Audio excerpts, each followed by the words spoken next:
How about this? Can we go from the patterns of your brain when you're looking at an image to reconstructing the image? So the way this worked was they put human beings inside an fMRI machine. They had them look at images and figure out what the patterns are, like translate from image to brain patterns. And then, of course, they would hide the image. So this is a image of a giraffe that the computer has never seen. It's only looking at the fMRI data, and this is what the computer thinks the human is seeing.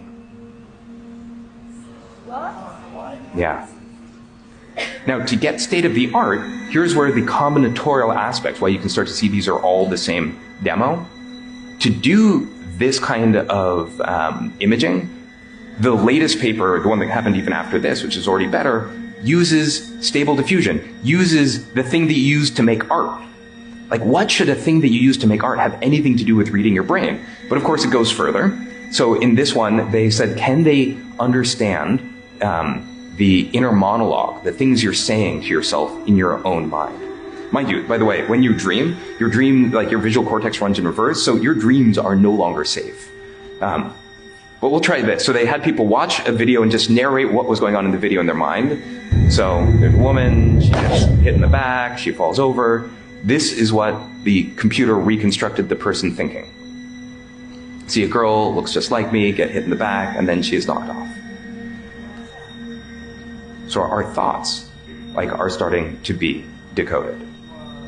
Yeah. Just think about what this means for authoritarian states, for instance. Or if you want to generate images that maximally activate your pleasure sensor, anything else. Okay, but let's keep going, right? To really get the sense of the combinatorics of this. How about, can we go from Wi-Fi radio signals, sort of like the Wi-Fi routers in your house, they're bouncing off radio signals that work sort of like sonar. Can you go from that to where human beings are, to images? So what they did is they had, a camera looking at a space with people in it. That's sort of like coming in from one eye. The other eye is the radio signals, so sonar from the Wi-Fi router. And they just learned to predict, this is where the human beings are. Then they took away the camera. So all the AI had was the language of radio signals bouncing around a room. And this is what they're able to reconstruct.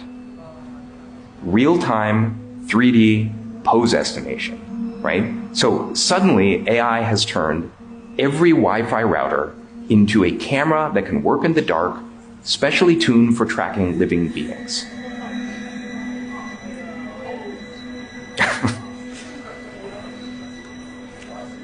But, luckily, that would require hacking Wi-Fi routers to be able to, do something with that. But how about this? Computer code, that's just a type of language. So you can say, and this is a real example that I tried, GPT, find me a security vulnerability, then write some code to exploit it.